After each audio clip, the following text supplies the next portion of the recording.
Courses you should think twice before studying in National Open University. If you're a student or planning to study at the Open University, this channel is for you. I am Princess Nessie.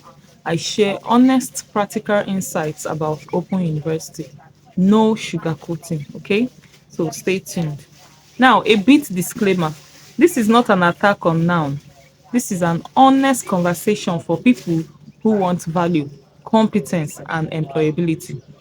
As a final year student of public health in noun, I believe it is important to tell the truth, especially to young people and parents making life-changing academic decisions. So today, I'm going to be sharing with you courses you should think twice before studying in the National Open University of Nigeria. Note, some of these courses are currently going on in open universities, while some have been scraped out. So my opinion still does not prevent the school from doing what it deems fit. These conversations were generated from wide thoughts, and it would be nice if it can be looked into. So number one on my list is professional and practice intensive courses. These are courses that require strong, continuous and supervised practical training to produce competent graduates. Example, you have nursing, public health, medical laboratory science, physiotherapy, radiography, environmental health, midwifery, community health, nutrition and dietetics. Why these courses are a poor fit for distance learning is because these professions are not knowledge only careers. They require hands-on practical sections, repeated laboratory exposure, clinical postings, supervised skill assessments, use of professional equipment. So in noun, practicals are weak, rushed or irregular. Many students read about procedures they never truly perform. Some practicals are reduced to theory explanations. There is limited access to standard labs, clinics and equipment. Exposure is not enough to build confidence or mastery. You may graduate with a certificate but lack the professional confidence to function effectively in the field. So in health related professions, incompetence is dangerous, not just inconvenient. I believe all these things were considered and looked into, which is why in open university you must have acquired a prior learning before applying. You must have done NC, OND or HND on these courses before applying through direct entry. Number two is technical courses such as mechanical engineering, electrical/electronics engineering, civil engineering, computer engineering, mechatronics, industrial technology. Why they don't work well in noun is because engineering is learned by doing, not learned by reading. These courses requires workshops, machines and tools, project fabrication, industrial training, continuous lab practice. So in a distance learning system, most learning is self-study. Labs are limited or absent. Students may graduate without ever handling real machines. Final year projects may be theoretical rather than practical.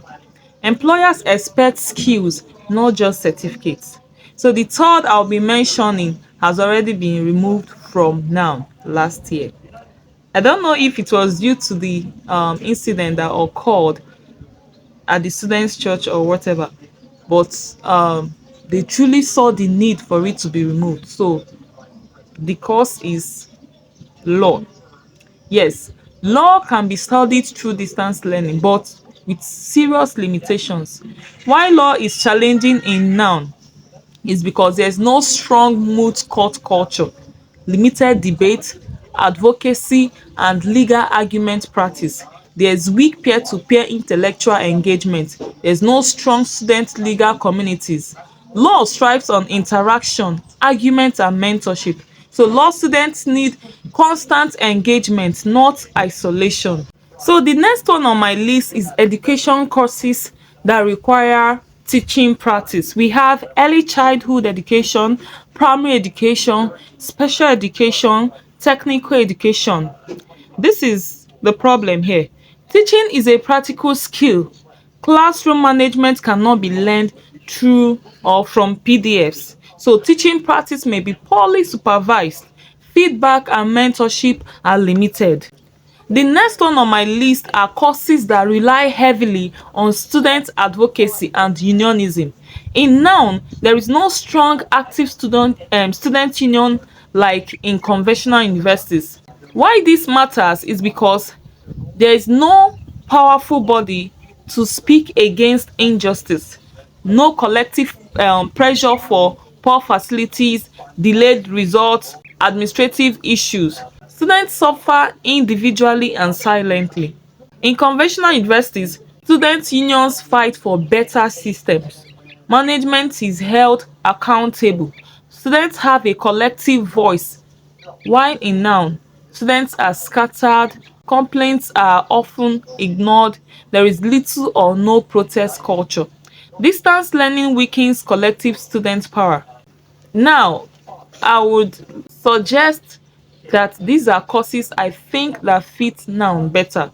To be balanced, noun is excellent for courses that are theory-based, research-oriented, knowledge-driven, flexible for working adults.